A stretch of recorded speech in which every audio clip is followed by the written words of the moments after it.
Now, speaking of peace in the Middle East, Israel and notable citizens of Iraq extending their hands towards one another in peace. Prime Minister Bennett today applauding and reciprocating the courage of some 300-plus notable Iraqis who called for normalization with Israel and the recognition of crimes against Iraqi Jews over the weekend. Organizers also claiming that, in fact, some 90% of Iraqis actually support making peace with Jerusalem.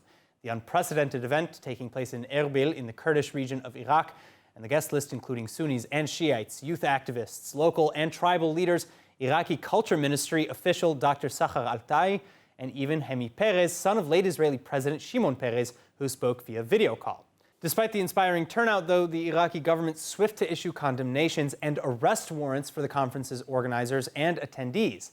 So what comes next with the analysis? Research fellow at the Institute for Counterterrorism at the IDC Herzliya and former senior staff member in the U.S. Congress, Dr. Fadi Essmaeel. Dr. Essmaeel, it's a pleasure to have you with us again. Now, do you think that it's true that 90% of Iraq wants to normalize? Well, we can't know how many people in Iraq would like to normalize, but it is not really the issue now, is it? It's the event itself is very impressive. It is something that we could not have imagined several years ago.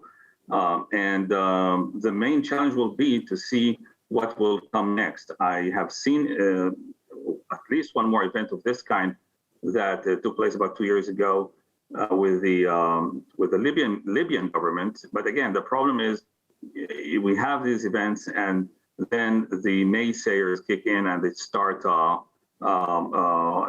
putting hurdles in front of the effort.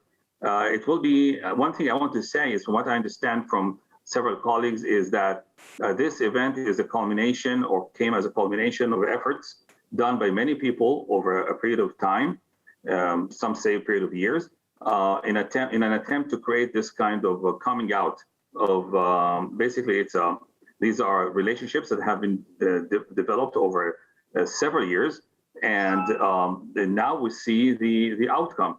The question is, what will happen next?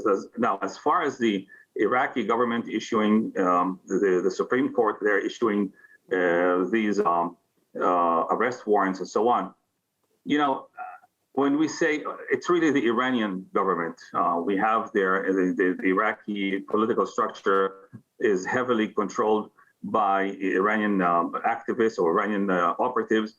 So that actually cannot tell us much about what is the sentiment in the Iraqi street. One thing we have learned is that it seems to be that in the last few years, the Arab streets in different countries is surprisingly open to a dialogue of some sort with Israel.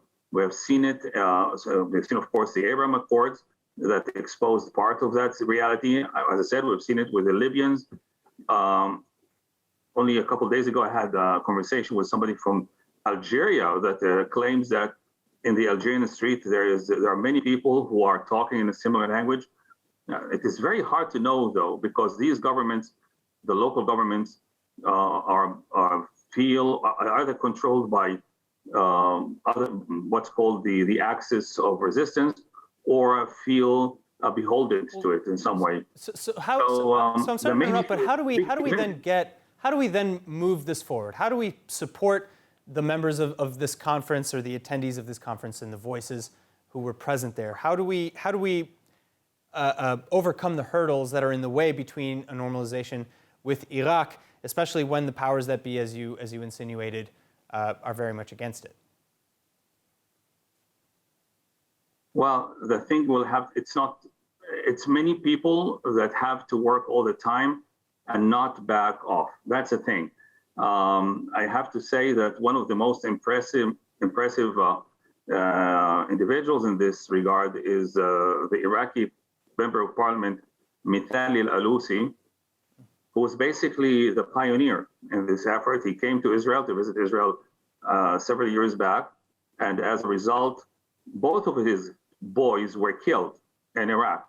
They killed 2 of his children, yet he still came again to visit, and I had the distinct honor of meeting him. This is what it takes. It takes that kind of that kind of openness, that kind of courage, and it takes an Israeli side that is flexible, ready. Well, we know that at least from Israel's side, as I mentioned earlier, Prime Minister Naftali Bennett and many other officials have already outstretched their arms and congratulated the courage of these individuals who are there. As you said, they are courageous. So we hope for the best, and we'll stay tuned on this story for more. Dr. Essmaeel, thank you so much for joining us. Thank you for having me.